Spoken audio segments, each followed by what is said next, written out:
Welcome to this episode of Jing TV, where we're going to talk about how to avoid bodywork burnout. Okay, VT rolling and Action. back in the room.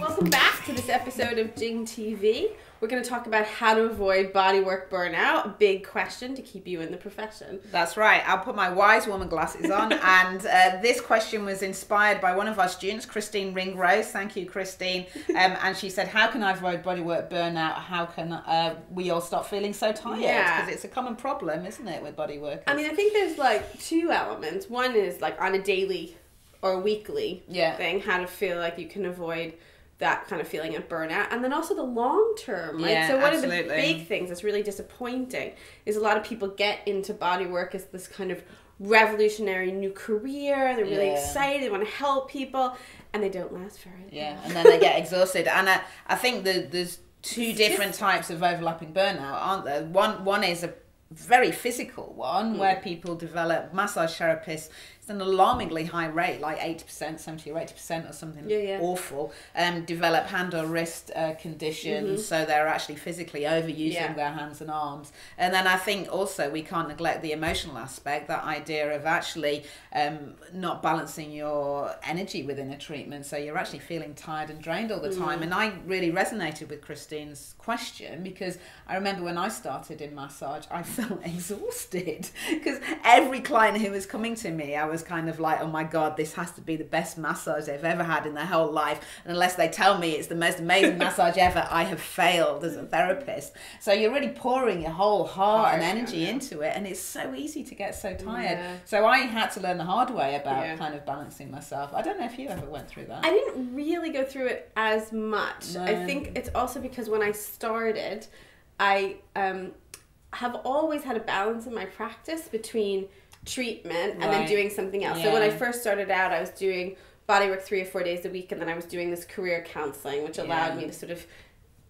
speak out and kind of do that. I think it's one of those things where I was lucky enough that when I got to that point, when I was doing 20 massages a week, which felt like a really great practice, I was a little bit more, I was a bit older kind of in my work, and I'd already found a bit of Tai Chi and grounding work before I sort of got there. So let's talk about that. So avoiding bodywork burnout. So the physical stuff first, the physical stuff.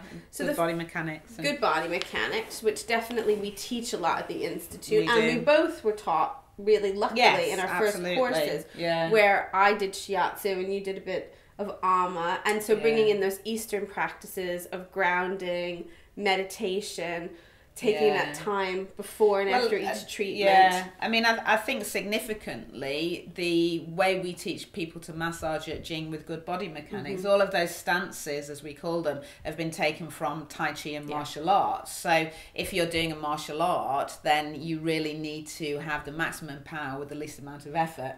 So it's much more about grounding, coming from your pelvis. It's really lowering your table. Yes, this is lower a your big table, thing big for us. thing. So when I think on the online course you spend a long time demonstrating the catwalk of how it should be fist height or below.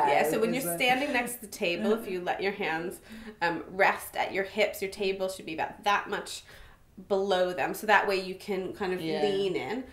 Also the big thing is less is more. So a lot of what we teach is to let go of techniques like fast and quick petrissage, loads of effleurage, just let it go. What you want to do is slow, deep forearm work. That can use make your a big forearms difference. a lot, and don't use your thumbs very much. 10%, right? 10% of the time is just enough use your for your thumbs.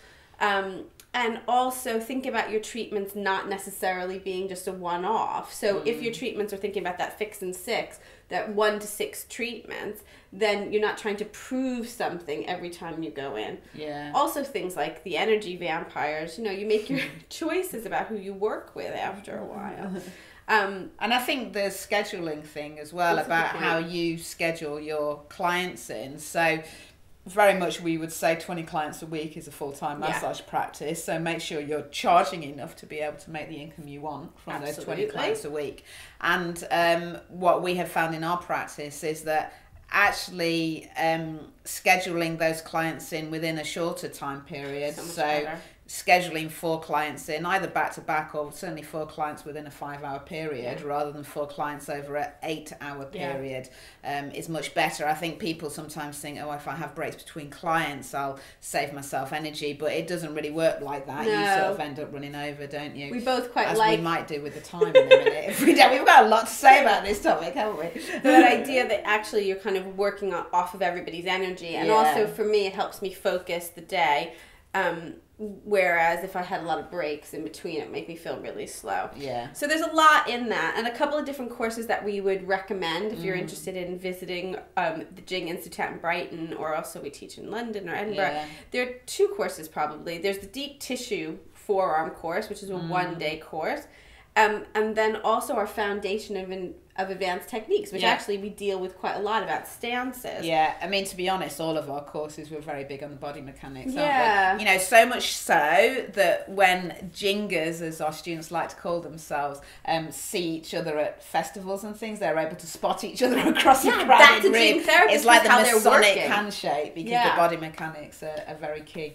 So those courses are the Foundation and the Deep Tissue 1-day course. So where can you find those, Rachel? Where can you find out about all the things the Institute does? On the website. I'm so rubbish. I keep forgetting to do this outro. On the website, www.jingmassage.com. You can come and see about all our courses. There's loads of great articles on there as well, written by marvellous people, including myself. And you can subscribe to this video cast on iTunes. You can follow us on Twitter, and you can follow us on Facebook. All of those things. So join the conversation. Love to see you on a course. Love to see your thoughts via our social media channels. And get involved, because that's what Jing's about.